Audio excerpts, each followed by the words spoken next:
It's that simple. Call, qualify, get $100 and no electric bill payments until 2020. So keep your money in your pocket and become energy independent today. Call 844-711-6996. That's 844-711-6996. Or click on one of our Stay Cool ads at KCAAradio.com.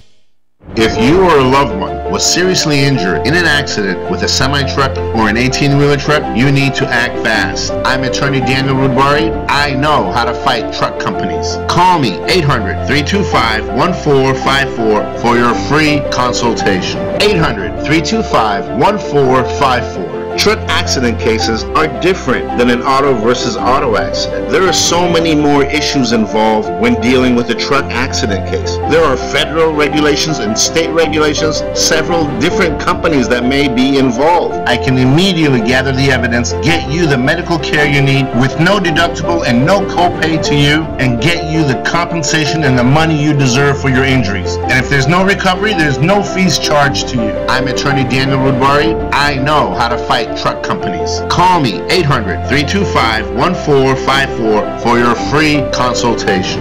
800-325-1454. It's time to shop in the cool, relaxed comfort of the Tri-City Shopping Center in Redlands, conveniently located on the I-10 freeway between the Alabama and Tennessee exits. Bring the kids too and watch them play in the only indoor fun center, High Five Indoor Playground, where parents are welcomed on the playground. Birthday celebrations are encouraged, so make plans for some great fun at the mall. More reasons why the Tri-City Center is called the Mall with a Heart. KCAA.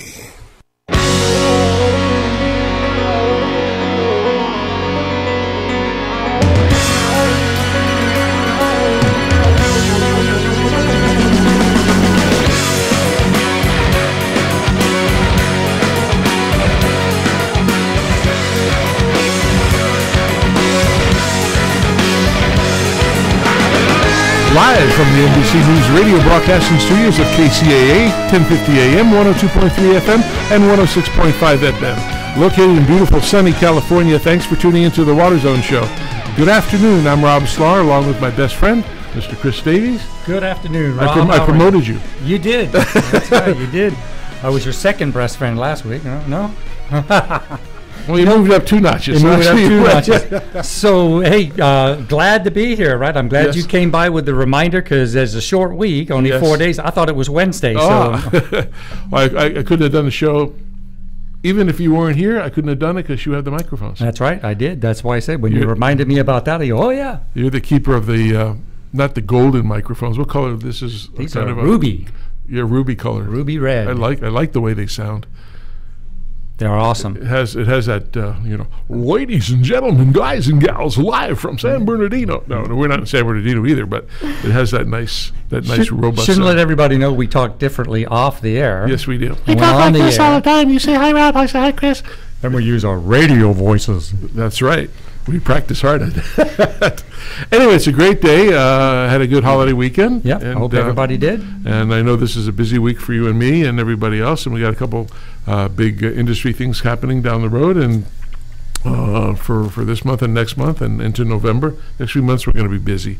But anyway, we have a good thing going. And we have our favorite lady who's on air with us. And I'm going to introduce she's the maven of Maven's Notebook. The purveyor of, she's the lady you heard about, the lady you read about, the lady we talk about. The impeccable, the one and only Chris Austin. Oh, you're too kind. we had lived that stuff. We're great. I'm great. Chris is great. September.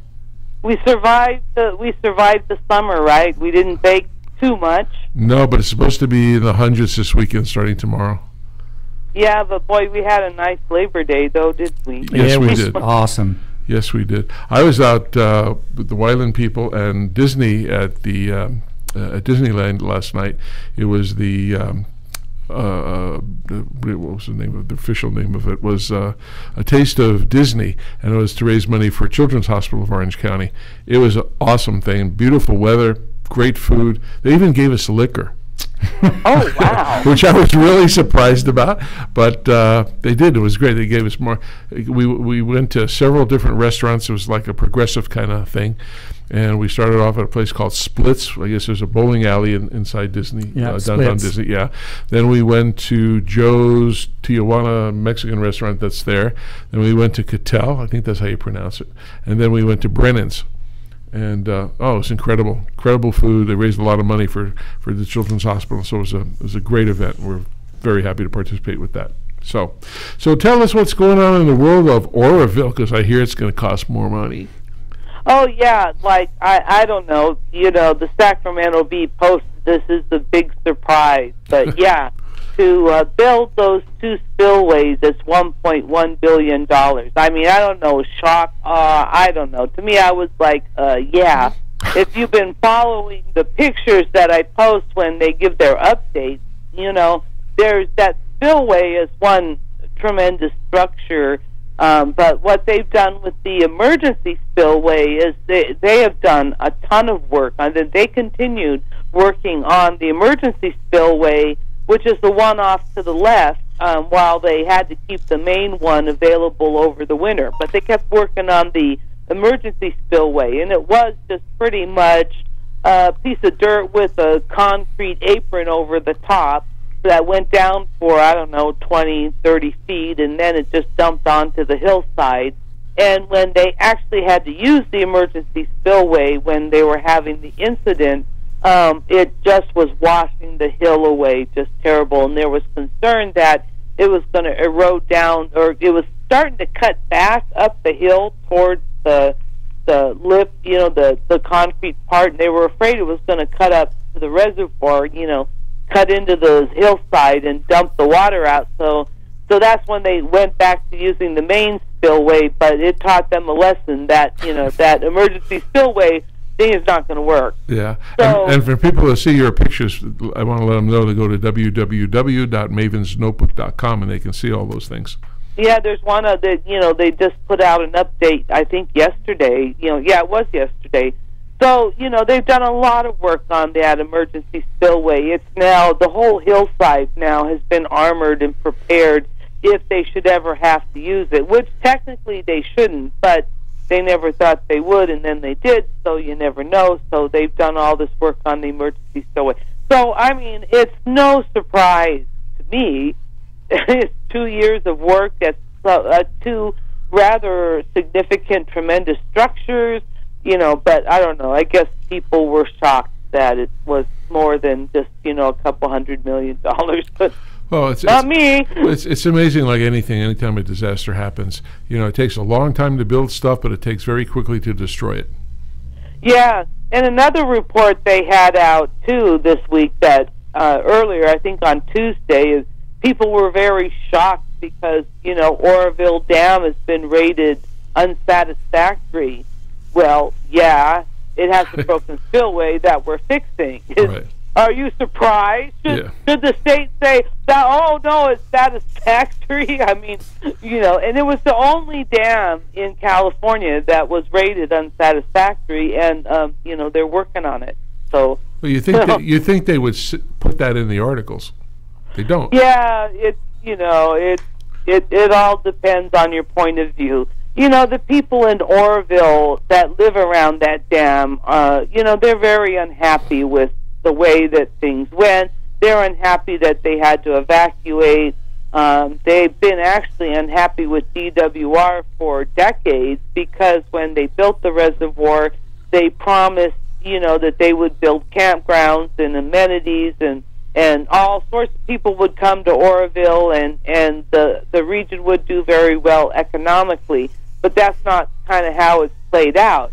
And DWR has not lived up to their promises to build all these recreation areas around the lake, and so they suffer really because they've got this big reservoir and it affects their lives, and they have to pay for certain things, and and they feel they're not getting just compensation. No, then there's inconvenience around there for living and all that kind of stuff. Oh yeah, and then the spillway crisis happened. So now they're really annoyed and mad, And they would although it has been pointed out to me that the construction going on up at Oroville Dam, and after the crisis, every hotel room in a 50-mile radius was booked, and every truck driver was pulling loads for DWR. So the region did do very well economically in that manner of things. Every restaurant filled. It was, they did get some benefit in the during the crisis and in these years following. But they're going to finish up that spillway in November, and everyone packs up and goes, and then it's back to DWR and the communities. Do you think there's any price gouging on hotels and food and any of that? I don't know. I imagine there probably was when when in the heat of the crisis, but probably not. Not anymore. But I don't know. I'm just guessing, just because some people in the community are always looking out for their own wallets and and an opportunity. But that's just my guess. There's always that's not everybody. That's some people. So. There's always a supply and demand issue that's going to regulate the pricing anyway. I think if there was any, gouging or deliberate price hikes, we would have probably heard about it. Somebody would have raised the flag and hired a brass band about it. Yeah, and actually, I kind of think I didn't really cover it on the blog because it wasn't really in the purview of the subject matter, but I do remember seeing that there was a gentleman who was looting houses during the evacuation, and they arrested him, arrested him, and I think he got life in prison, believe it or not. Well, it's just like the fires, that head up north or anywhere. You read about all these people coming in and looting and taking advantage of that. I mean, that's horrible, and they should be put away for life. Yeah, so it's like, and the fires are definitely a concern too. Not to Oroville Dam, but just although I have to say, between you and me in Southern California, isn't it unique that we're not on fire and they are? Another new fire up there this week. Yeah.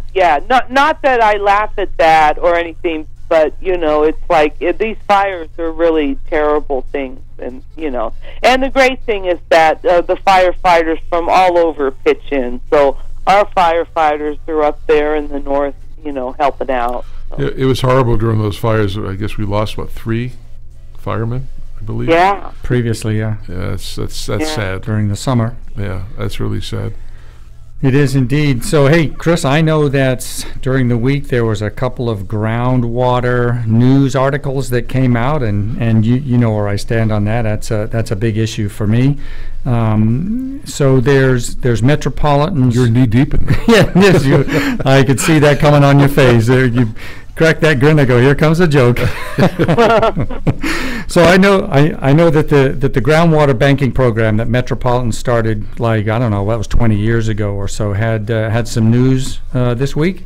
Yeah, they gave a presentation at the Committee for Water Planning and Stewardship for Metropolitan that kind of talked about how they've used groundwater banking programs to, save water when there's water around and pull it out when it's when we need it. And there's a number of groundwater banks. Most of them in Kern County that Metropolitan deals with, which is right over the hill.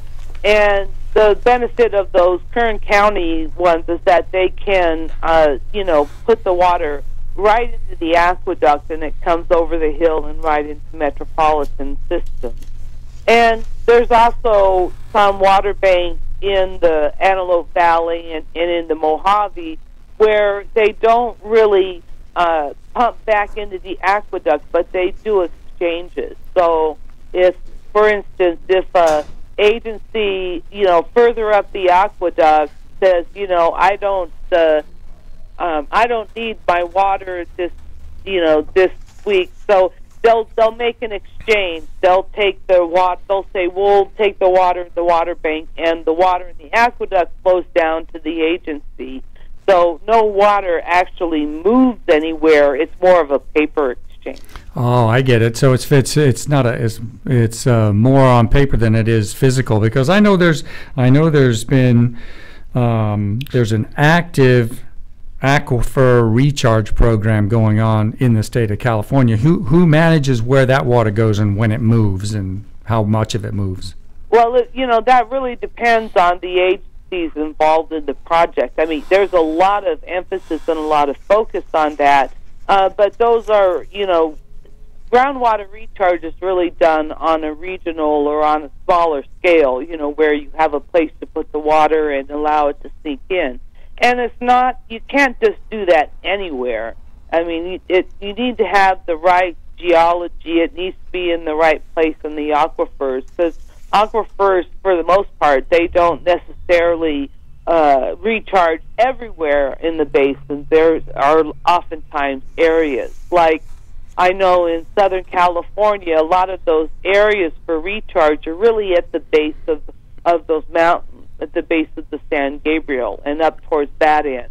And you sink them into those alluvial fans, and they flow down into the valley. But there are layers of clay further on, further down in the basin that prevent water from going down into the aquifer. So, in any basin, there are these unique differences in the soils that either make it possible or not possible. Yep, So, I live on one of those alluvial fans in the San Gabriel Valley, and it is very sandy, loose, large grain soil, right? Unless you put topsoil down. I mean, I can stand there with a 3/4 inch hose wide open, and I can't make a puddle anywhere in my yard, right? It doesn't work. Do you still live there? Still live there. Oh, okay. Because I hate to tell you this, but Susan Longville over there at San Bernardino is a water district. This is one of her passions, that we shouldn't be building on those surfaces. Those should be because the flood danger, and because that's an area where you can sink water in the aquifer. And when we pave over these places, we can't use them for ground. Although, it's nice to hear you're doing your own special part with the hose. Oh, that's so nice of you to say, Chris. But if you've ever driven the eastern San Gabriel Valley all the way out into the Inland Empire, the 210 corridor, 215, boy, they sure are building some homes out there. Oh, I know. And, it's an issue, that one of the topics that we're trying to, we talk about in SIGBA sometimes is, you got to protect your areas where you can recharge, because, they're very valuable, actually, and we just haven't really paid a lot of attention to these, to taking care of our groundwater basins here in Southern California in terms of recharge. Down by the ocean and in the center of the basin, they've been dealing with groundwater for since the 1940s.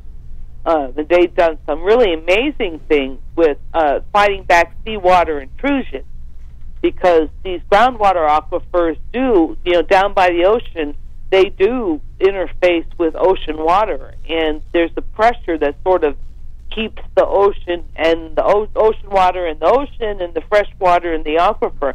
But when you start pumping out the fresh water, you pull this salt water in. Right, it's a balance, Yeah, this was a big issue in the 1940s and 50s.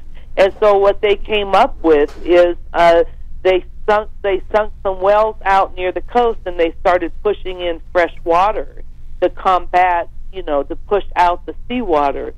Although what's interesting is, they did this back in the 1940s and 50s, effectively creating a barrier between the seawater and the coast. So there's sort of a line that goes up. You could think of a line that sort of goes up the sides of the coast on the land side, and somewhere in the middle there, and they know where it is, there's still a chunk of salty water from the sea. And they're really talking about now, desalting that water and pulling it out. But they've been aware of this salt plume. floating around in between, you know. Well, that's where they came up with that expression, pouring salt in your wound. Oh, yeah, but actually, no, the seawater intrusion wells, very groundbreaking, very progressive, 1940s, 1950s. I mean, you know, we now have sustainable groundwater management in the state. It's now mandated, but, you know, Southern California, for the most part, has been doing that for decades already because we had to. You know, we knew we were depleting our groundwater sources. We knew there was subsidence, there was seawater intrusion, and so they, you know, our water leaders decades ago got it together. It's the Water Replenishment District of Southern California that maintains these seawater intrusion barriers. They've been there for years. So, you know, we're really very progressive. Yep. And, you know, all the Sustainable Groundwater Management Act, you know, all the drama is really in the Central Valley where they haven't really managed, for the most part. There are some places in the Central Valley which have done their part, but there's a lot, I'm sad to say, far more that haven't. Yep. And now they have to deal with that, and we in Southern California, for the most part, can sit back and, you know, and watch it happen. We do have some areas, we do have some issues here. Not every basin has been adjudicated through a court, you know, which is how they brought most of those basins into balance. So there are some areas, we're not totally exclusive, but for the most part, Southern California has gotten it together, you know, on groundwater management decades ago. That's awesome. Hey, just to bring you up to date, I don't know if I told Chris the other day, we were asked by the Association for California Water Agencies and the American Waterworks Association to see if we wanted to host a question and answer with the two gubernatorial candidates, Cox and Newsom. And I know we did make contact with Cox's team manager, campaign manager, and Aqua is trying to reach out to Newsom. I know Newsom today said he didn't want to do debates, and if he did, he'd only do one. And we're trying to tell him this isn't a debate. We're going to get questions from the various water agencies, selected water agencies throughout California, you know, encompassing the Central California, Northern California, the coast, the Bay Area, you know, metropolitan San Diego, and have them prepare specific questions that we'll give to each of those gentlemen. And they'll have the same question. They'll have it in advance, so it's not going to be surprises. Right. They'll come and be able to develop their answers for the show, and there won't be a debate. I mean, we control, you know, the microphones or the calls in, so when one starts to argue, we'll just press a button and mute them out. But we haven't heard back, and I did talk to our senior affiliate here at NBC News, and they said we can have an extra hour if we even wanted for that. So we're hoping we get a response back from either one of them. So that'll be great. That would be absolutely great to do for our industry, for the California water industry, and the people, and all the constituents, right? And there are a ton of them, right? So we'd do a little bit of progressive advertising, if you will, or would discuss it on the show. It'd essentially be Rob and I moderating, so you know, really no grind here. We're not shots. Just common answers. Yeah. Oh, anyway, I heard today that the scientists around, the global scientists, are talking about the global warming issue with El Nino could cause wetter winters, drier conditions in other months. And so they think we're going to have a lot more rain in the rainy season. Yeah, we talked about the surface water, ocean water, surface temperatures last week being very warm on the beaches here. So, Chris? Yeah, El Nino. Well, you never really know how an El Nino's going to go. Because sometimes the rain goes north, sometimes it goes too far south, sometimes it's Texas, sometimes it's Oregon, but most of the time it's usually California, which is why when we're dry and talks of El Nino get people excited around here. But yeah, you know, that's the trend, is towards these wetter winters, you know, and again, they're not so sure that the total amount of precipitation is going to change as much as how it comes and when it comes. So we may have more of these swings with these really, really wet years and then some really, really dry years. And, who knows, record dry to record wet, we could get that again. Precipitation whiplash is what one researcher called it in a previous study. They kind of found the same thing. The models are all pointing to this trend of, more wetter flood events and, more severe dry events too. So what I'm worried about is storage and runoff, especially in Southern California here.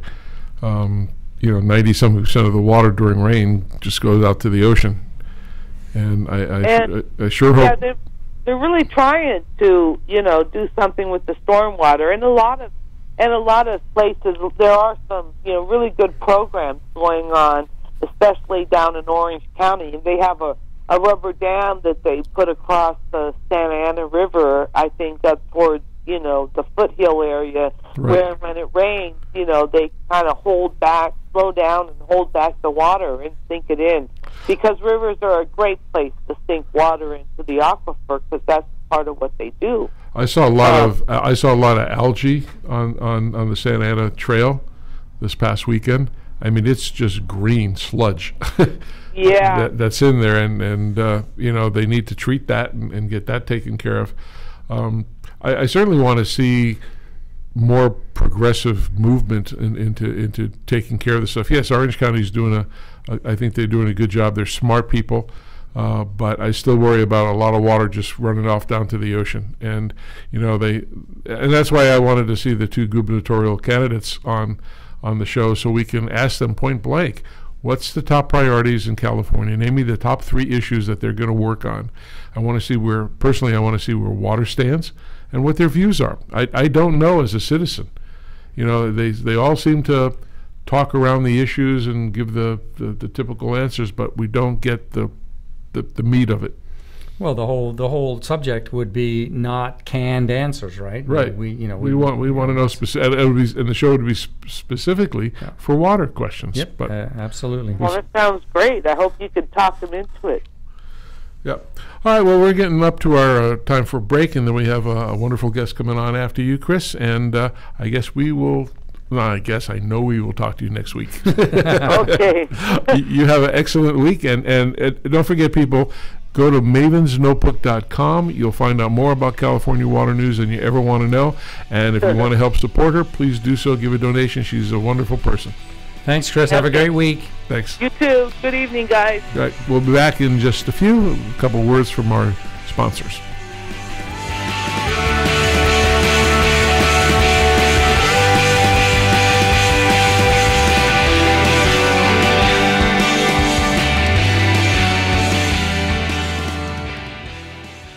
KCAA Loma Linda, 1050 AM, K292FQ Riverside, and K293CF Moreno Valley. If you knew there was a pipe cement that works better than the one you're currently using, is better for you and the environment, and costs the same or less, would you buy it? Well, no-brainer, right? Weldon, the trusted leader in solvent cements for over 60 years, is pleased to introduce a new line of solvent cements that does all that. Introducing the Eco Series line of solvent cements for PVC piping systems. Not only does it work great and set fast, it also has 30% lower solvent emissions and less smelly fumes, a better workplace environment when you're installing pipes. But don't just take our word for it. Eco Series products are the only solvent cements that are Green Seal certified for environmental innovation for effective performance, improved working conditions, and for use with potable water. Now available in a medium-bodied fat-setting blue formula, 905 Eco, and a regular-bodied fat-setting clear formula, 900 Eco.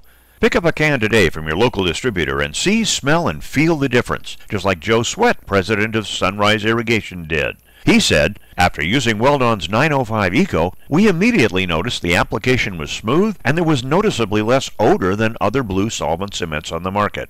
The guys love it.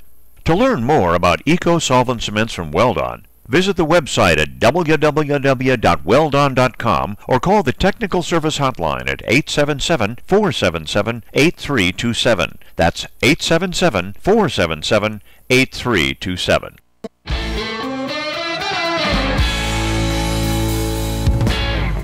Let's talk drought stress.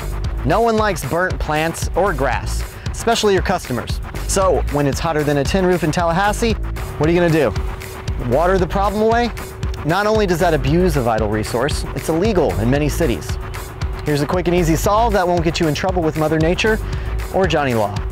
Applied as a year-round program, Moisture Manager from Lesco supplements regular irrigation by attracting moisture to treated areas, thus making the moisture available to plant roots. This maintains wettability between waterings and rainfall, allowing soil to accept water as it becomes available, and making the water more accessible to the plant roots. Boom! More green, less watering, and a great new reason to see your customers on a recurring basis. With Lesco Moisture Manager and Site 1, high heat is no sweat.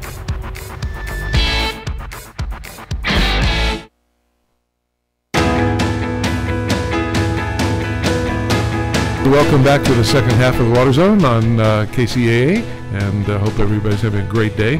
We have a special guest today, and I just want to clarify for transparency, this gentleman is a chairman and CEO of Badger Meter, and they are a supplier to our company, Toro, a very, very good one.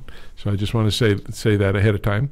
Mr. Mewson has an extensive public accounting experience with emphasis in audit, specializing in banks and other financial institutions.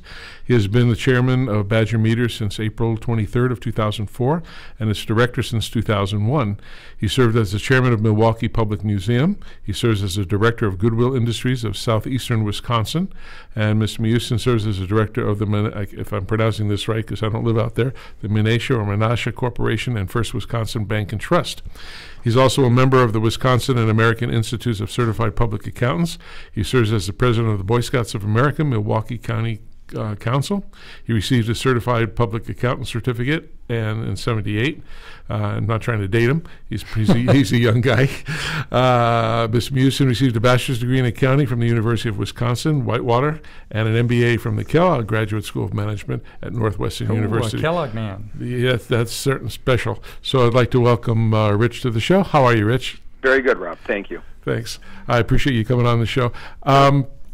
Can you tell our listeners how you got, well, first, how you got to Badger Meter, and then a little bit about the history and what Badger Meter does?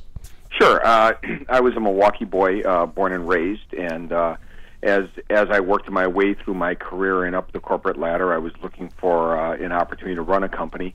The chances of being able to become CEO of a publicly traded company with international operations in Milwaukee is probably pretty slim.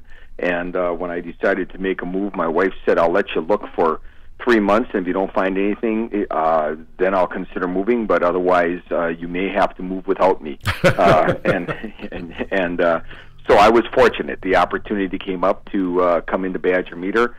Badger Meter is a great company, a 113-year-old company. We're the largest maker of water meters in North America, and we have about 1,600 employees in 9 facilities around the world. We make not only water meters, about 75% of our business, those are the water meters that you'd find in your house, but about 25% of our business is other water measurement meters, like the kind we sell to Toro for irrigation purposes and things like that. We make the meters that go on fire trucks. We make the water meters that go in your Keurig coffee maker to tell it when to stop filling your mug. We make water meters that go in hydro plants that I can stand inside of. So we make a very wide range of meters, and measuring water and helping people control and conserve water has been our mission for 113 years. So it's an important business that we're in. Well, without giving secrets away, and I won't ask you for intellectual property stuff, but the technology that you guys use, I mean, there's all types of methodologies for measuring water.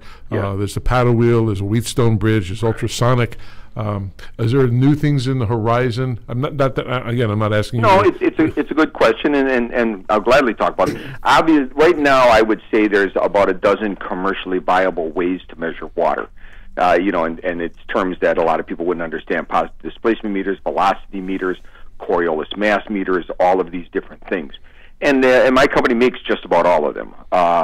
But there are some new ones coming up. Thermal mass is a new wave, and that's mainly for measuring things that actually non-Newtonian liquids, to use a very big term, right. Things that are like latex-based, nail polish, things like that.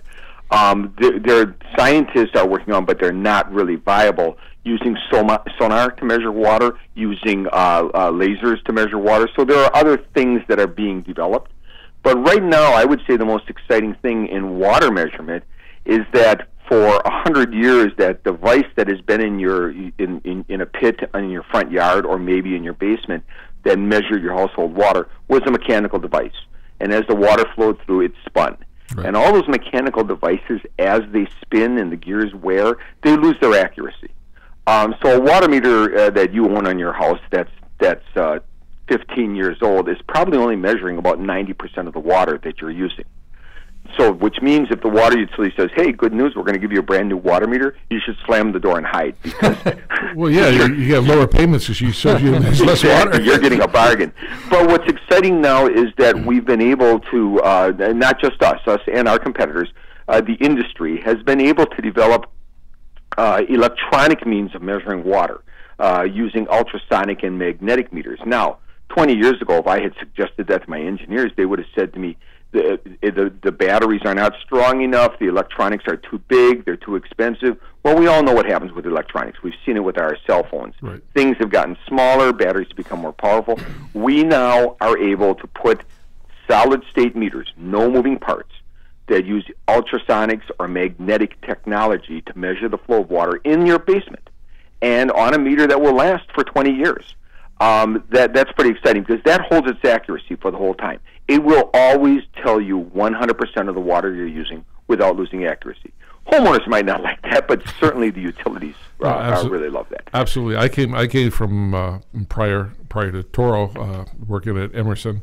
We built and designed mass flow controllers and meters, both for gases and liquids. So we played with all of those things that you're working on, and pretty exciting technology that's been developed for the last 15, 20 years. You know, Rob, the other side of the technology formula here is that it's gone beyond the meter to the communication, to the idea that in the old days, somebody walked door to door and read these meters. Now they've all got radios and are transmitting their reading back to the utility. That doesn't sound too interesting until you start thinking about, well, let's talk about California and what's going on out there. The government certainly wants everybody to conserve water. I was listening to your show, and that's a huge topic of conversation. But the homeowner says, well, I don't know how much water I'm using until I get my bill a month later. Right. And that's really not a good system. No. Well, we came to the realization that, our water meter is transmitting hourly usage information to the water utility through the cloud, through cellular. Why couldn't the homeowner tap that information? And so we offer a system where the water utility can provide the homeowner with the serial number of their meter. The homeowner can download a free app that we have out there called Ion Water, put in that serial number, and actually see daily and hourly water usage on their house. Now, that helps them conserve, but I'm going to just give an example for myself. I live in Milwaukee. Milwaukee does get cold. Okay, we don't have the nice weather of California all the time. It gets very cold in the winter.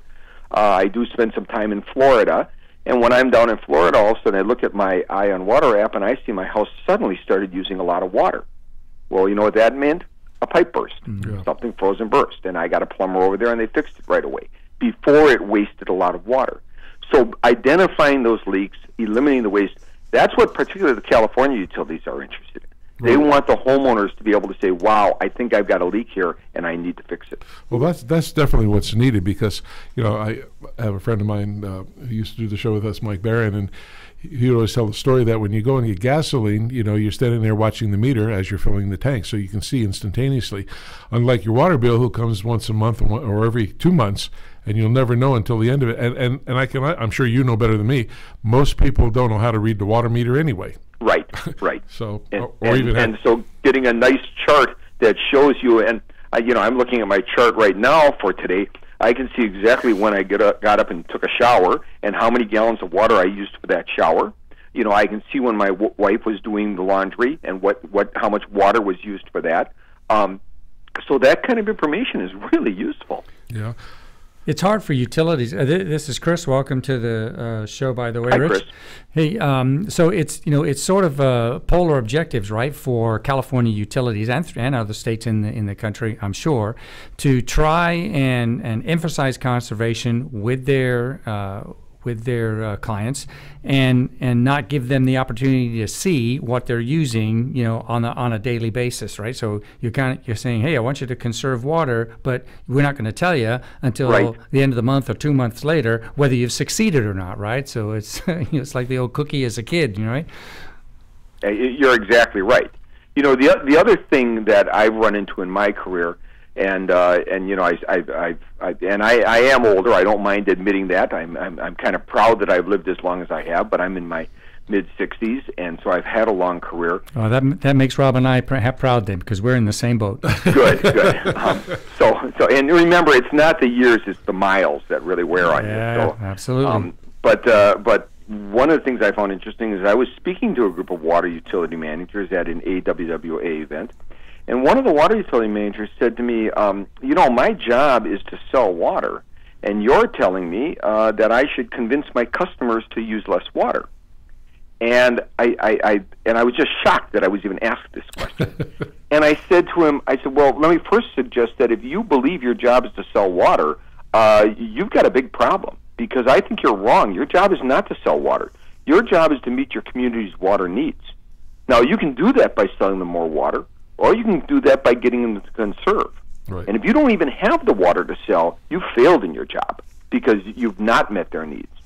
When I was a young man, our electric company here had put out a notice that if anybody had an old refrigerator that was more than 10 years old, they would come and haul it away and give you a check for $100 towards a new refrigerator. And so I called them, and they took away my old refrigerator, and I went out and bought a new, more energy-efficient refrigerator. So here is an electric company whose job is to sell electricity, trying to convince me to put in appliances that use less electricity. Well, it made perfect sense to them because the regulators said to them, we will let you earn a return on that investment. Rather than build another power plant, we're going to get you to convince the customers to conserve. That was back in the 80s. It's taken several decades, but the water utilities are now getting to that point where they realize that they could spend money getting people to use less water, and that's a good investment and probably a better investment than trying to dig deeper and larger wells or build desalination plants or anything like that. Yeah, it costs money, big money, to do all of that, and I think the people, at least I see here in California and somewhat across the country, when you use the word conserve to them from a water agency, they kind of freak out. They like to hear the word, or it's more mild to say, well, we're going to use water more efficiently. But you're right. The more things that they have to pay for the basics of running the operation anyway. That's not going to change. But if they have to start building more additions or like desal plants or any of that, it costs billions of dollars. It does. And they're going to just charge it on the bill or a tax or a fee and make that happen. And then people don't like it. And Rob, there are some areas of the country where there's not even an option. Right. Let's take Las Vegas, for example. They have a fixed amount of water, okay? Right. And so if they want to build more casinos, if they want to build more houses, they need to find ways to offset that usage, basically through conservation.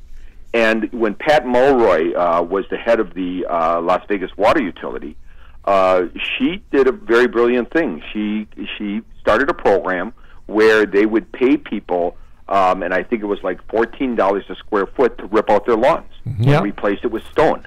Yep. And that simple act, and investing only a few $1 million in that program, saved them hundreds of millions of dollars of trying to find new water sources that weren't even there, to tell the truth, and allowed Las Vegas to continue to grow. Those are the kinds of innovative things we need to look at. Right. Pat's been on our show in the past. In fact, last week we had a gentleman named Patrick Watson, who's the administrator of the conservation programs, and he was on last week talking about it. So, yeah, you're absolutely right. I also agree with you on the fact that smart connected devices can help drive sustainability. People need to do that. But to me, there's a catch to that. And I'm actually doing a presentation at the Southern Nevada Water, Smart Innovations coming Smart up. Innovations.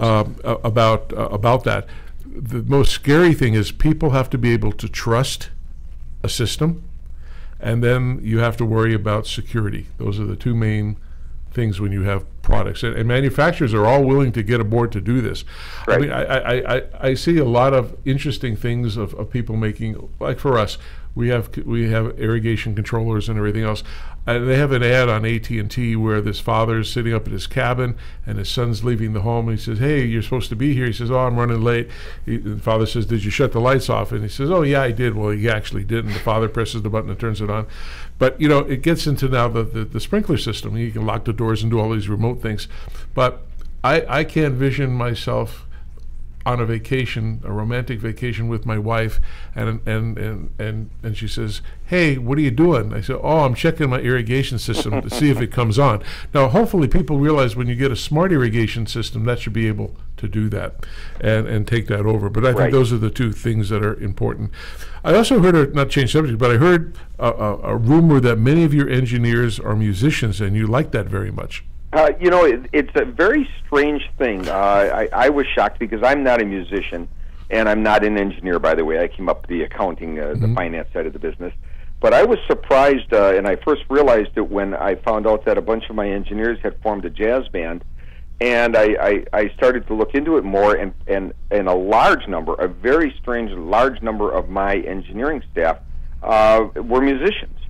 And I honestly think there's some connection between music and engineering and what it takes, the kind of creative mind it takes to be a good engineer. Those two things kind of go hand in hand. And I'm a big supporter of arts education in schools. And I'm very worried that, we're cutting the arts education out of a lot of schools as they're under budget crunches. It's one of the things they cut. They cut the orchestra, they cut the band, they cut that kind of stuff.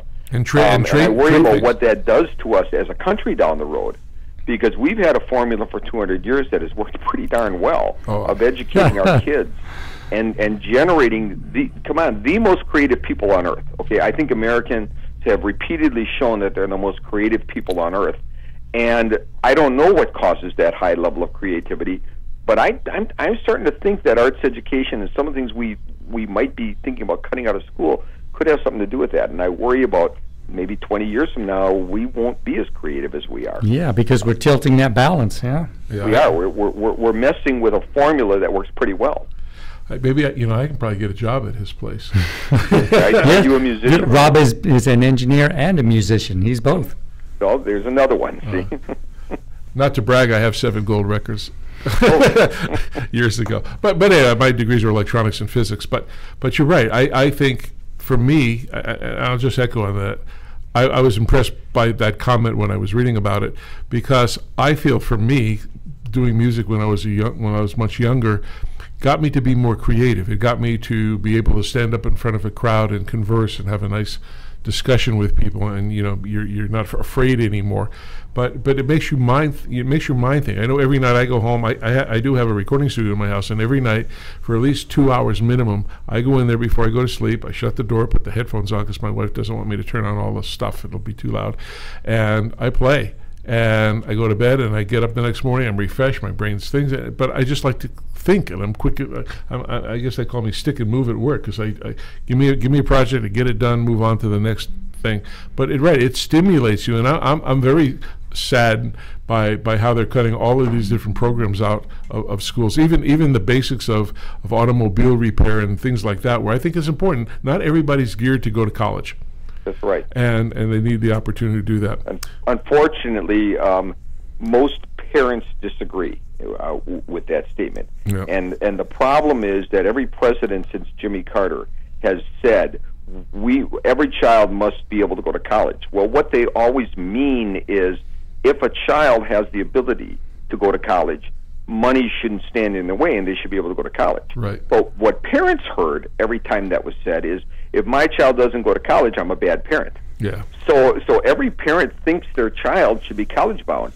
And now what are we facing? We're facing shortages of electricians, plumbers, carpenters, auto repair people. We're having serious shortages because we went and ripped out all of the shop classes from the schools. We fired all of the four-fingered shop teachers, and basically cut that program. And now there are all these kids going to college, and they're graduating with degrees in history and philosophy, $60,000 in student debt, and we can't find a carpenter. Yeah. Or there's worse courses that I don't know why somebody would take because there's no jobs available. It just amazes me what they do. My nephew said he was thinking of majoring in history, and I said to him, "That's great because they're going to be opening a big history factory down the street." Yes, right. Yeah, exactly. Yeah. So our engineer must have related to your four-fingered shop teacher because when you said that he fell off his chair, we're still waiting for him to get back in the seat. We all knew a four-fingered shop That's right. teacher. Let's admit it. That's right. Hey, we secretly heard about your interest in urinals. Yes. What's up with that? I'm probably the only person in America who gives speeches about urinals. It's an interesting thing. I've grown up in Milwaukee my whole life, and Milwaukee, we have an inordinate number of water technology companies in this region. In fact, we did a study and found that we have the largest concentration of water technology companies in the world in the Milwaukee area. There's over 180 water technology companies. There's about 100 in Israel and about 110 in the Netherlands, in an area of the Netherlands, Delft. But in Milwaukee, in the Milwaukee area, we've got about 170. And we came by it very honestly because you know what Milwaukee was known for. I hope you know what Milwaukee was known for. Right. For many, many years, Milwaukee was known as the beer capital of America. Absolutely. And actually, it wasn't just beer. It was beer, tannery. It was a lot of things that required water because we're sitting on 20% of the world's fresh water, the Great Lakes. And so back in the late 1800s, this city was formed on the basis of wet industry. Over 100 years, a lot of those breweries left. We still got Miller here, but a lot of them left or closed. The tanneries all left. But back in the 1880s, what we didn't notice was there were a large number of little companies that got started making the meters and the filters and the pumps and all the things that these big wet industries needed. And in fact, my company, Badger Meter, got started making water meter parts for Miller Brewing to help them meter their beer. So I guess you'd call it a beer meter. Yep. Well, we lost the large wet industries, but all those little companies over the last 100 years have grown into some of the world's largest water technology companies. And when people look at me and say, "Is that really true?" I say, "Okay, go in and use the urinal." All right, and when you go in there, what you're going to find is that water is being pumped by a Pentair pump made in Delavan, Wisconsin, just outside Milwaukee.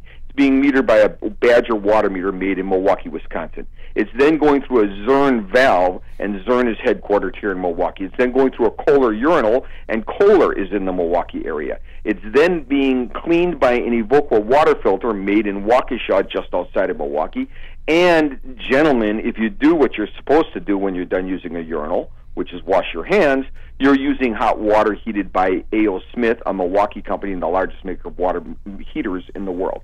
So just the simple act of using a urinal, you're using 6 products from the Milwaukee area. Oh. So we really do have this large concentration of water technology in Milwaukee, and we brought that all together to form an organization called the Water Council that basically enables these companies to share ideas and develop talent around water and try to solve some of the world's water problems. So it's a pretty exciting initiative. Yeah, you were one of the co-founders of that, as I understand, and we had I guess you know Dean Amhouse pretty well. Yes, Dean is the head of the Water Council. I'm the chairman of the board. Yeah, he was on our show as well, and it was very interesting. We talked about the different prizes that were given, and also had some of the winners on our show. Very, very interesting in that. It's exciting. It's an exciting thing to see all of these young entrepreneurs with new ideas on water technology. And I got the idea for this when I had flown to Israel and I had visited an organization called Kinrod. And basically what the Israeli government does is it gives free office space and counseling to anybody with a new water technology idea. And I went over there and I looked at what they were doing, and they pitched a lot of their new technologies to me to see if I'd want to license any of them. And on the flight back, I thought, we really need a program like that in Milwaukee. But the problem in Israel was that all of these entrepreneurs came to work in the morning at 8 o'clock, and they closed their big metal doors on their offices, and at 5 o'clock they opened their big metal doors and went home. And there was really no collaboration between them. What I said is I wanted to build something in Milwaukee where the entrepreneurs wanted to collaborate and work together. And so we developed something called the Global Water Center. It's a 7-story building here. We filled it with young entrepreneurs who have a great idea for water technology. We give them funding. We give them mentorship. We give them connections. We help them with their technologies. From my point of view, as the CEO of a major water technology company, I often call it an apiary. And for those who don't know what an apiary is, the beehive. Right. Okay. And you know, I have a brother who builds beehives. Well, he doesn't do that because he wants to provide housing for homeless bees. He does that because he wants the honey. I don't spend time at the Global Water Center and help move the Water Council forward because I just want to help young people develop water technology. I do it because I want to see the latest and greatest water technology and try to decide what I might want to use in my business. And in fact, I've made several acquisitions of companies that I've met through the Water Council. So it's a very exciting organization, and it's just a great synergy builder in the water industry. I love your tenacity and your thinking and your forward thinking about what you do, and we're very happy to have you on our show. Are you going to be at the IA show coming up in Long Beach? Yes, I will. I will be down there. We're going to be actually broadcasting live from there. So if you want to I'll have to stop by. Absolutely. Come by the Toro booth, Yeah, we appreciate that very much. And we're coming up to our NBC News Hour that we have to do. Not a problem. Otherwise, they'll kill us. Yep. Which I don't want to happen. But Rich, thank you very much for agreeing to be on the show and giving some insight to what Badger Meter does. It was very interesting to me and to Chris. Yep. And Chris, I think, wants to go to Milwaukee because I know he works for the beer. Great. Well, thank you guys. I appreciate it. Pabst, or the beer that made Milwaukee famous, Schlitz. Right. Yeah. Well, thank you very much. Thank you, guys. We'll talk to everybody next week. Everybody have a great week. And the most important thing to do is to think blue. Good night, everybody. Good night.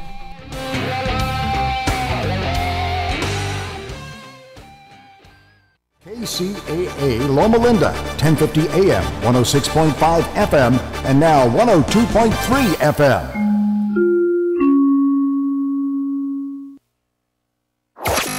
The last movie star dead at 82. This is your entertainment wrap-up for NBC News Radio. I'm Andrew Caravella. The Oscar-nominated actor Burt Reynolds died of cardiac arrest, according to his agent. NBC News is reporting that the 1970s Hollywood movie star retreated from the big screen for much of the 1980s before rebounding with an acclaimed turn as a San Fernando Valley pornography kingpin in the 1997 ensemble drama Boogie Nights, a role that earned him his first and only Oscar nomination and some of the best reviews of his career. The actor's latest return to the silver and Brad Pitt, which is set for release in 2019. Arnold Schwarzenegger took to Twitter to remember the 70s icon, tweeting out, "Burt Reynolds